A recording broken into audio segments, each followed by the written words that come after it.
नमस्कार। एक सवाल है, क्या न्याय हमेशा दयालु होता है? विलियम शेक्सपियर का मशहूर नाटक द मर्चेंट ऑफ वेनिस हमें इसी सवाल के बिल्कुल बीच में ले जाता है। ये कहानी दो बिल्कुल अलग दुनियाओं को, एक तरफ है व्यापार और दूसरी तरफ रोमांस, एक ऐसे नाटकीय मुकदमे में लाकर खड़ा कर देती है जहां एक बहुत ही भयानक सौदे का फैसला होना है। तो इस कहानी में हम क्या क्या देखने वाले हैं? सबसे पहले एक व्यापारी के जोखिम भरे वादे से शुरू करेंगे, फिर बेलमोंट की एक अजीब सी संदूकची लॉटरी को समझेंगे और उसके बाद मांस के एक भयानक सौदे की गहराई में जाएंगे। हम देखेंगे कि कैसे दो दुनियाएं टकराती हैं, वेनिस में एक यादगार मुकदमा होता है और आखिर में एक ऐसा समाधान निकलता है जो मन में बेचैनी छोड़ जाता है। तो चलिए कहानी शुरू करते हैं वेनिस के व्यस्त कारोबारी माहौल से। यहीं हमारी मुलाकात मुख्य किरदारों से होती है और एक ऐसी पैसों की उलझन सामने आती है जो पूरी कहानी को आगे बढ़ाएगी। तो सबसे पहले मिलते हैं एंटोनियो से। वेनिस का एक बहुत ही सम्मानित व्यापारी है, लेकिन वो आजकल कुछ उदास सा रहता है। वजह यह है कि उसकी सारी की सारी दौलत समुद्र की लहरों पर तैर रहे जहाज़ों में लगी हुई है, और अगर वो जहाज़ वापस नहीं लौटे तो वो कंगाल हो जाएगा। और एंटोनियो का एक बहुत ही प्यारा दोस्त है, बसेनियो। बसेनियो बेलमोंट की एक बहुत ही अमीर और खूबसूरत लड़की पोर्शिया से प्यार करता है और उसका दिल जीतना चाहता है, लेकिन दिक्कत यह है कि खुद को एक लायक उम्मीदवार के तौर पर पेश करने के लिए उसके पास पैसे नहीं हैं। तो वो मदद मांगने के लिए अपने सबसे अच्छे दोस्त एंटोनियो के पास आता है। तो वेनिस की इस उलझी हुई दुनिया से निकलकर अब हम चलते हैं बेलमोंट के एक सपनों जैसी दुनिया में। यहां हमारी मुलाकात कहानी की हीरोइन पोर्शिया से होती है, जिसकी किस्मत एक बहुत ही अजीब वसीयत से बंधी हुई है। देखिए, बेलमोंट में पोर्शिया है जो बहुत अमीर है, बहुत बुद्धिमान भी, लेकिन अपनी जिंदगी का सबसे बड़ा फैसला यानी शादी का फैसला वो खुद नहीं ले सकती। वो अपने पिता की एक वसीयत से बंधी हुई है जो उसे अपना जीवन साथी चुनने की आज़ादी नहीं देती। तो ये परीक्षा है क्या? देखिए, शादी के लिए जो भी आएगा उसके सामने 3 संदूक रखे जाएंगे, एक सोने का, एक चांदी का और एक शीशे का। ये सिर्फ एक लॉटरी नहीं है, बल्कि ये तो आने वाले के चरित्र की परीक्षा है कि वो बाहरी चमक दमक और असली कीमत में फर्क कर पाता है या नहीं। सही संदूक चुना तो पोर्शिया उसकी, और अगर गलत चुना तो वो जिंदगी में फिर कभी शादी नहीं कर पाएगा। और देखिए, नाटक की यही तो खूबसूरती है। दो दुनियाएं एक साथ चल रही हैं। एक तरफ है वेनिस, जहां सिर्फ पैसा और कानून चलता है, बिल्कुल कठोर सच्चाई वाली दुनिया, और दूसरी तरफ है बेलमोंट, जहां रोमांस है, किस्मत है, एकदम परियों की कहानी जैसा। और बहुत जल्द ये दोनों दुनियाएं एक दूसरे से टकराने वाली हैं। चलिए अब वापस वेनिस चलते हैं, जहां बसेनियो एंटोनियो की साख पर एक ऐसे शख्स से कर्ज लेने पहुंचा है जो एंटोनियो से बहुत गहरी नफरत करता है। और वो कर्ज लेने किसके पास पहुंचा है? शाइलॉक के पास। शाइलॉक एक यहूदी साहूकार है और उसकी और एंटोनियो की दुश्मनी बहुत पुरानी है। एंटोनियो ने उसे कई बार सबके सामने बेइज्जत किया है और बिना ब्याज के कर्ज देके उसके धंधे को भी नुकसान पहुंचाया है। तो यह दुश्मनी सिर्फ कारोबार की नहीं बल्कि बहुत पर्सनल है। इस बात से शाइलॉक का इरादा बिल्कुल साफ हो जाता है। उसकी नफरत सिर्फ धार्मिक भेदभाव की वजह से नहीं है, बल्कि एंटोनियो के काम करने के तरीके से भी है।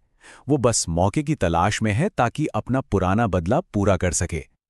और यही कहानी में एक बहुत ही भयानक मोड़ आता है। शाइलॉक कहता है, ठीक है, मैं ब्याज नहीं लूंगा। इसके बदले वो एक मजेदार सौदा रखता है।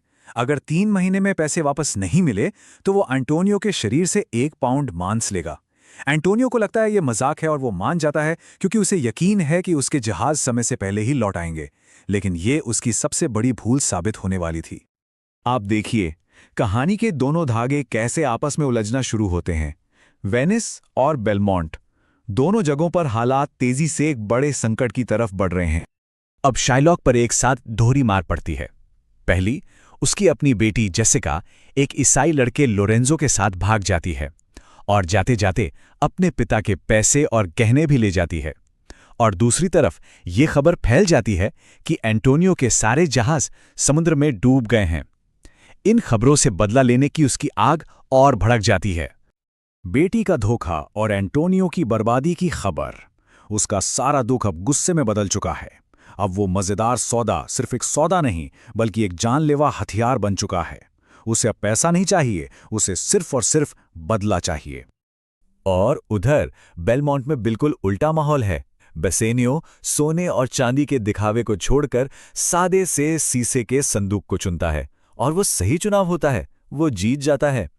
लेकिन उसकी जीत का जश्न अभी शुरू ही हुआ था कि वेनिस से एंटोनियो की भयानक खबर आ जाती है। और अब हम पहुंचते हैं कहानी के सबसे अहम मोड़ पर, वेनिस की अदालत, जहां कानून, दया और बदला सब आमने सामने हैं। यहीं पर वेनिस और बेलमोंट की दुनियाएं आखिरकार टकराती हैं। अदालत में माहौल बहुत ही तनाव भरा है। वेनिस का कानून बहुत सख्त है, उसे तोड़ा नहीं जा सकता। शाइलॉक पैसे के 2 गुने तिगुने ऑफर को भी ठुकरा देता है। उसे सिर्फ एक ही चीज चाहिए, जो कानून ने उसे हक दिया है, यानी एंटोनियो के शरीर से 1 पाउंड मांस। जब लगता है कि अब कोई उम्मीद नहीं बची है, तभी अदालत में एक नौजवान वकील की एंट्री होती है, जिसका नाम है बाल्थाजार। लेकिन कोई नहीं जानता कि ये भेष बदलकर आई हुई पोर्शिया है, और अब एंटोनियो की जिंदगी उसी की कानूनी समझ पर टिकी है। पोर्शिया पहले शाइलॉक से दया दिखाने की एक बहुत ही मार्मिक अपील करती है। वो कहती है कि दया का गुण जबरदस्ती नहीं दिखाया जा सकता, ये तो आसमान से बरसने वाली बारिश की तरह है, जो देने वाले और लेने वाले दोनों को सुकून देती है। लेकिन शाइलॉक अपनी जिद पर अड़ा रहता है, उसे सिर्फ कानून चाहिए। और यहीं पर पोर्शिया अपना दिमाग चलाती है। वो शाइलॉक के ही तर्क को उसी के खिलाफ इस्तेमाल करती है। वो कहती है, ठीक है, सौदा कानूनी है, तुम 1 पाउंड मांस ले सकते हो। शाइलॉक खुश हो जाता है। लेकिन फिर पोर्शिया कहती है, लेकिन रुको, सौदे में सिर्फ मांस लिखा है, खून का जिक्र नहीं है। अगर तुमने 1 बूंद भी खून बहाया तो तुम्हारी जान खतरे में पड़ जाएगी। बस शाइलॉक अपने ही बुने जाल में फंस जाता है। इसके बाद जो होता है वो शाइलॉक की पूरी तरह से बर्बादी है। पहले तो उसकी जान बख्श दी जाती है, फिर उसे अपनी आधी जायदाद एंटोनियो को और आधी राज्य को देनी पड़ती है। और एंटोनियो एक शर्त रखता है कि शाइलॉक को ईसाई बनना होगा और अपनी बची हुई संपत्ति अपनी बेटी जेसिका के नाम करनी होगी। मतलब एक ही झटके में उसकी दौलत, उसका धर्म, उसकी पहचान, सब कुछ छीन लिया जाता है। तो इस भयानक मुकदमे के बाद कहानी वापस बेलमोंट पहुंचती है, जहां सब कुछ ठीक लग रहा है।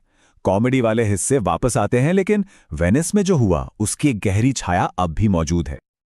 और अंत में बेलमोंट में सब कुछ अच्छा हो जाता है। सभी प्रेमियों का मिलन हो जाता है, यहां तक कि एंटोनियो के जहाज भी सुरक्षित लौट आते हैं। मतलब एक तरह से हैप्पी एंडिंग। लेकिन अदालत में जो हुआ वो इतनी आसानी से भुलाया नहीं जा सकता। शाइलॉक का जो हश्र हुआ वो हमारे मन में एक सवाल छोड़ जाता है। क्या यह सच में न्याय था, या दया की आड़ में लिया गया एक क्रूर बदला? ये नाटक खत्म होने के बाद भी हमें सोचने पर मजबूर कर देता है कि कानून की जीत क्या हमेशा इंसानियत की जीत होती है?